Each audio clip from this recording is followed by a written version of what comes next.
होली का त्योहार जुड़ा है अधर्म पर धर्म की जीत, रंगों और तरह तरह के स्वादिष्ट पकवानों से। अन्य त्योहारों की तरह होली केवल एक दिन की नहीं होती।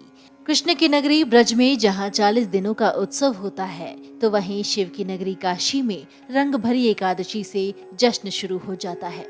मान्यताओं के अनुसार होली का आगाज होलाष्टक से भी माना जाता है।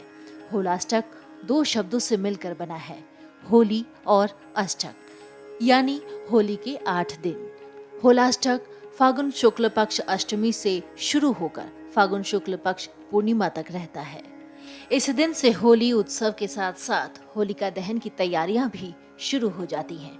होलाष्टक के दौरान सभी ग्रह उग्र स्वभाव में रहते हैं, जिसके कारण शुभ कार्यों का फल अच्छा नहीं मिलता। होलाष्टक प्रारंभ होते ही प्राचीन काल से ही होलिका दहन वाले स्थान की गोबर, गंगाजल आदि से लिपाई की जाती है।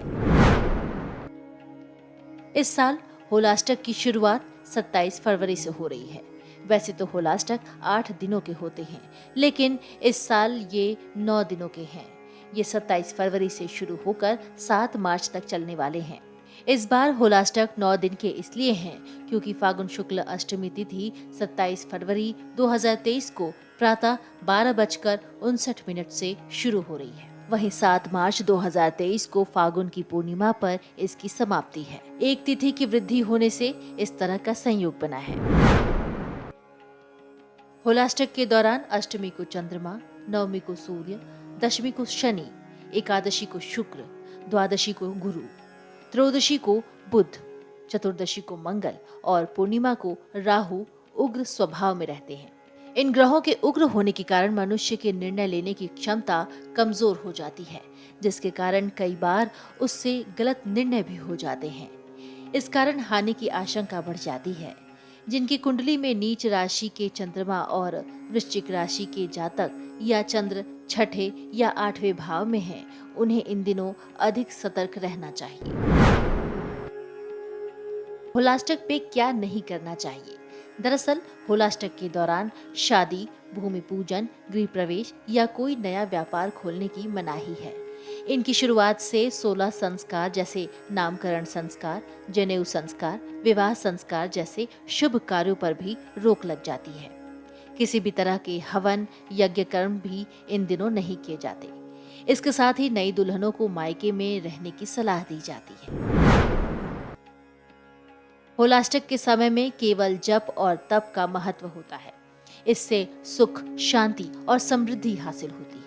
होलाष्टक के दौरान दान पुण्य करने का विशेष फल प्राप्त होता है और इस दौरान मनुष्य को अधिक से अधिक भगवत भजन और वैदिक अनुष्ठानों में लगा रहना चाहिए, जिससे भगवान कृपा करते हैं। पौराणिक कथा के अनुसार जब प्रहलाद को नारायण की भक्ति से दूर करना था, तो हिरण्यकशिपु की सारी कोशिशें अधूरी रह गईं। प्रहलाद को इस दिन बंदी बनाया गया और मारने के लिए तरह तरह की तैयारियां की गईं। इन 8 दिनों में वो पूरी तरीके से असफल रहा, क्योंकि हरि हर दिन प्रहलाद की रक्षा करते थे। अंत में होलिका उसे अग्नि पर लेकर बैठ गई, क्योंकि उसे ब्रह्मा जी से न जलने का वरदान प्राप्त था। भक्तों के रक्षक भगवान नारायण की ऐसी कृपा हुई कि होलिका भस्म हो गई और प्रहलाद का एक बाल भी नहीं बांका हुआ। होलाष्टक शुरू होते ही 2 डंडों को स्थापित किया जाता है।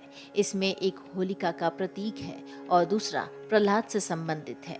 ऐसा माना जाता है कि होलिका से 8 दिन पहले दाह कर्म की तैयारी की जाती है। Video desk amarujala.com। डाउनलोड करें अमर उजाला ऐप और पाएं खबरें लगातार। अगर आप ये वीडियो YouTube पर देख रहे हैं तो हमारे चैनल को सब्सक्राइब करें और बेल आइकन को दबाना ना भूलें। अगर आप Facebook पर ये वीडियो देख रहे हैं तो हमारे पेज को लाइक करें।